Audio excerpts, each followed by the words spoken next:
If you haven't seen it yet, make sure you go and check out the video that I released yesterday, which was a first look review type thing of Football Manager 17. Sat down and had a chat with some other Football Manager YouTubers, Dr. Benji, One True Nerd and Second Yellow Card.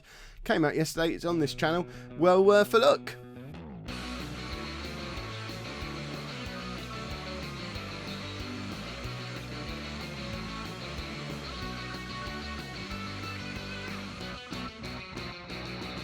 Hello and welcome to part 4 of my Football Manager 17 beta save with Everton. I'm Kev, and coming up on today's episode we have the quarter-final, I think it is, of the EFL Cup away against Stoke, and then a massive league game at home against Aston Villa, who, actually Aston Villa, I say it's massive, oh yeah, there you go, I knew they were around us somewhere, they're one place below us, fighting for these playoff places at the moment that, quite frankly, neither of us should be messing around with. We both should be fighting for the title, but apparently not. Since you were last with me, form had been going quite well. We went on a nice little run of wins, beating Rotherham, Charlton and Wolves in the league, knocking West Ham out of the EFL Cup, which was a massive result for us. But it's gone off the rails a little bit in the last 2 games, in 2 away games, away against Championship strugglers. We drew away against Wigan and then lost away against MK Dons. So the good form that we're on has derailed a little bit, hopefully just because perhaps minds were a little bit focused on this Stoke game after we did so well against West Ham in the previous round. More Premier League opposition, this time away from home, and this is the team that we're going to be playing to try and knock them out. So we've got Ryan in goal, a back 3 of Williams, Rodrigo, Chow, Chedju, and Amavi and Omar as our wing-backs. And we've got Hughes, Barkley and Marco in midfield, with Lukaku and De Jong up front. Lukaku, we've fixed him. He's now got 16 goals in 16 games, which, you know, that'll do, won't it? A couple of our players have now decided that they're happy to stay at the club as well. Will Hughes is one of them, and there was another one as well. I think it was Ashley Williams is now happy to stay. Yeah, so we've got a couple of our players are finally starting to become a part of what we're trying to achieve here at Everton. Unfortunately, Ross Barkley and Lukaku both still want to leave, and we've only got a month left until January, so I imagine they're going to be on their way if the right kind of offers come in. Lukaku's going to be a difficult one to replace because he's now scoring so many goals, but I guess if they go, I'd expect £60 million plus for the two of them. And we'll have some fun spending more money again. You know how I like to overspend. We could perhaps bring Iheanacho in from Liverpool. 60 million. He's been there a year now. £60 million sounds about right, doesn't it? Because you all liked how much I spent on him last time. Oh. Right, pre-match talk. Yeah. Why would we risk Tom Cleverley? The only risk of having Tom Cleverley in the side is that we then have a team that has Tom Cleverley in. But apparently the media don't see it that way, and we're off. We're doing our 3-man creative playmaking midfield again, with Hughes and Barkley as attacking playmakers and Marco as a deep line playmaker. Hopefully we won't get completely overrun, although Stoke are basically playing a 5-man midfield, so we're going to need our wing-backs to push on a little bit, but Luke de Jong he's not interested in any of that. That's his 8th goal of the season. We're 1-0 up, away against Premier League opposition this time. If we can sort out our league form, the way we're playing against these Premier League teams in the EFL Cup suggests it might not be a complete disaster for us next year if we get back up. So Hughes with the corner, de Jong beats 2 men to the header, and that's a good header. Good goal from Luke de Jong, and 1-0 up. Now we just need to continue to defend. We're playing defensively today. Lukaku heads clear from a Stoke corner now. We are a big, muscular team when it comes to set pieces, and I don't think we capitalise on it as much as we could. And that was sloppy. We shouldn't be conceding goals like that. Ryan sort of left in no man's land by the cross. It was a very good cross. It comes in. Ryan doesn't really know whether he's coming or going, and sort of doesn't really do either and leaves that space behind him. Afellay, it's a good finish, but shouldn't have really been left there unmarked with the goalkeeper nowhere really to be seen. And despite playing very well in that first half, we're going in at just 1-1, which, of course, remember, we're away against Premier League opposition. This isn't bad so far. If we could finally sort ourselves out and maybe create a clear-cut chance, you never know, we might actually still have a chance in this game. Looking at the stats, though, goodness me, we're being dominated. I said we're playing well, but we're not getting the ball. We're not really creating chances. We need another set piece, don't we? We need someone to go and fall over in their penalty area and take a penalty, because I'm pretty sure penalties are now fixed. We've had a few since the patch came out for the game in midweek, and penalties don't seem to be as much of an issue anymore. So fingers crossed if we can get one, or if it goes to a penalty shootout, which I think happens in the EFL Cup. I don't think we'd be in line for a replay if we don't win today. Right, Lukaku's not playing well. This is a big decision, bringing on Marega. But he has scored a couple of very important goals for us recently, so we'll just bring him on to be the target man that Lukaku was being before. And we're going to bring Hernandez on for Marco, and we'll just say to him, yeah, you go and attack as well. Let's go for a three-pronged attacking central midfield now, and hope our wing-backs make up the numbers in there and get the crunching tackles in when they're needed. We're still not really creating anything, despite having the extra attacking man in there. What can we... Where are Britta Sommerlonger's cup tied, I know, but we don't seem to have much in the way of attacking options. And I think, despite mocking him pre-match, we are going to bring Tom Cleverley on, make him a box-to-box midfielder, and just see if having a little bit more energy in there and runs bursting forward and just someone a little bit more direct might just be what we need to break through. But it looks like this is going to end 1-1, and we're in extra time. Right. I assume after extra time it does just go to penalties. So it will be quite... part of me wants to do a penalty shootout. Obviously, in full-on role-playing mode, I'd like to win the match. But the inquisitive part of me that wants to know if they've fixed one of the biggest issues with the beta so far, that inquisitive part of me wants to see a penalty shootout so we can have a nice sample of a lot of penalties and see what happens. But Stoke are coming at us again here, and Cheju, tell me he's not going to get sent off, because that would be a bit of a disaster. Hopefully it's just a booking. There you go, just a booking. But Stoke are just as dangerous as we are from free kicks and set pieces. So that comes in. Shawcross is there, and we're 2-1 down. And despite saying we're strong on set pieces, they've just completely done us with one there. We've let Shawcross... I mean, look, how do you let Ryan Shawcross have a 3-run through like that? And Ryan...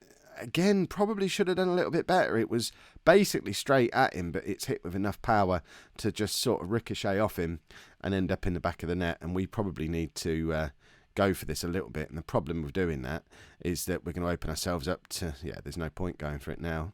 And that's a carbon copy of the first goal. It's a cross coming in from exactly the same spot and the same man coming in to tuck it away. And is it a similar situation? Ryan, again, doesn't know whether he's coming or going for it.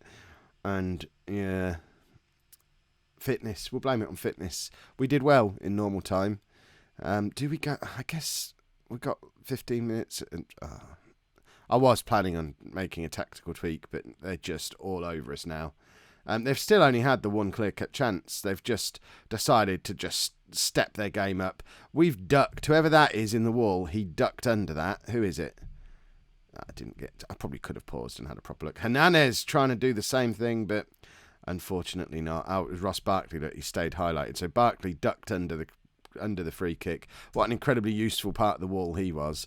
And I'm going to blame it on him. Big time Charlie, who doesn't want to be here anymore.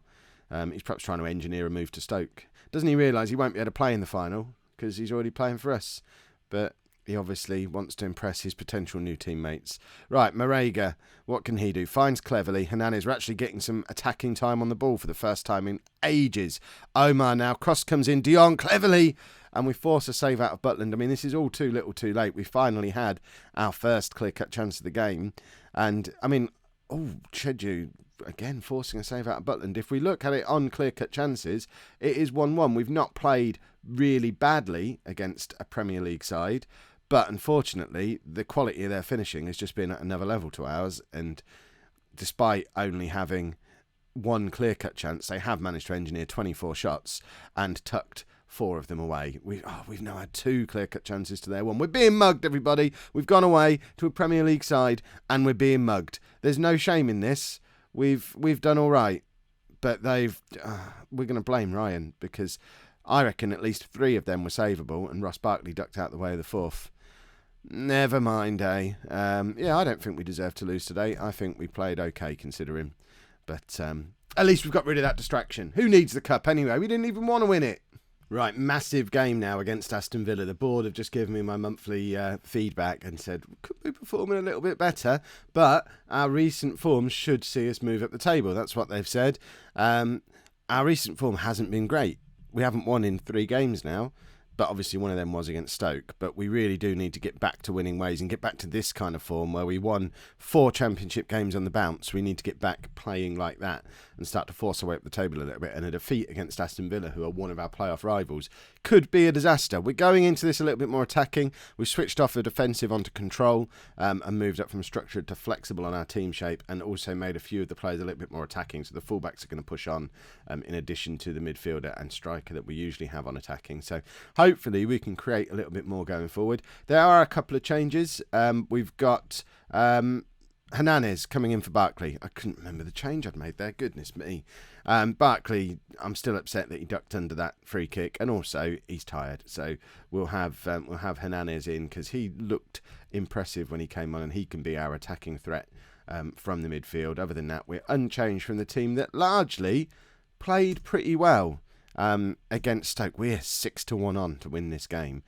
I mean, Villa are supposed to be a good side. They've still got Jack Grealish in their side, so you'd expect him to be quite... I mean, there's Premier League players in here. The Championship has become a very competitive league. Who on earth is in the Premier League? I didn't even look who went up last year. That's probably something worth having a little look at some point, because there's some good players slumming it down here in the Championship. Obviously, we've got several of them.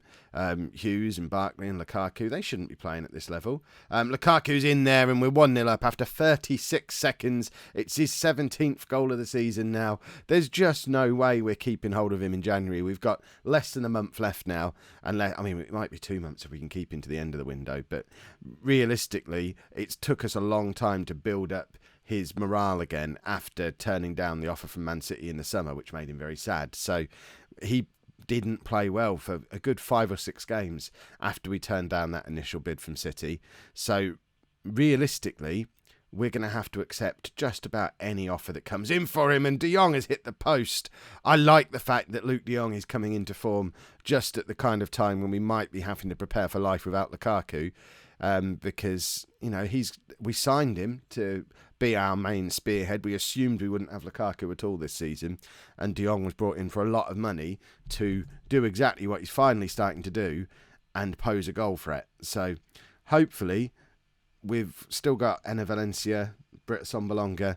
If Lukaku does move on, we might not be in too much of a disastrous situation. And Jack Grealish, he's offside. See, we picked him out before the game as a goal threat. He must be playing as an inside forward because he was so far across the pitch. He's playing left wing, but that was at the near post on the right-hand side. He'd moved way, way across the pitch. And I think it might be time to make a few changes. I spent all that time bigging up Luke De Jong, and he's not had a good game. So we're going to bring Sombalonga on. He likes to be a complete forward on attack, so we shall oblige and let him do that. And I think we'll get Ross Barkley into the game as well and just move these two around a bit. Hernandez can drop to support. Barkley can be the attacking advanced playmaker.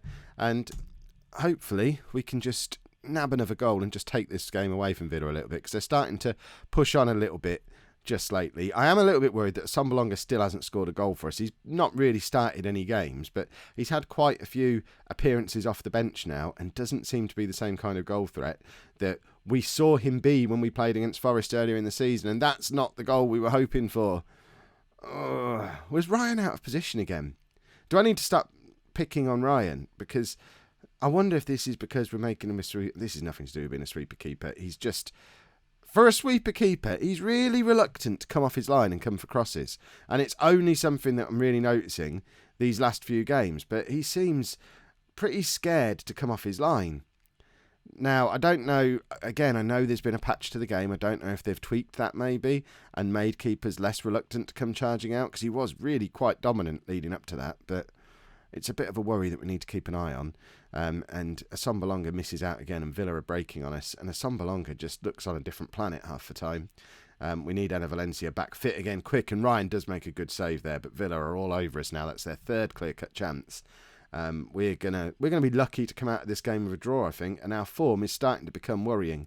We started the game quite well, but we are struggling to stay in it at this point. We died off against Stoke, and I don't know, is fitness a problem for us?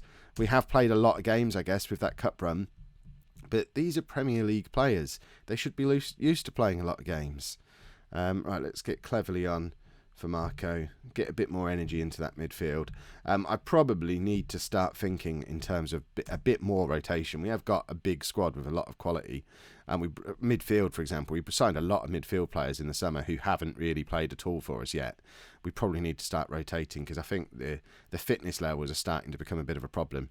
Right, Barkley, Cleverly, and again loses out, and it's ended 1-1, and that's just disappointing.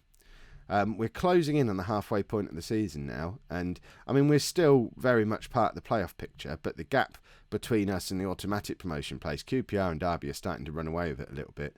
They're 6 points clear of Leicester in third and 8 points clear of us. I think we might have to start thinking in terms of playoffs, and I didn't expect to be having to say that. If you've enjoyed that video, make sure you pop a like on there for me, subscribe to the channel if you'd like to see more, and thank you very much for watching.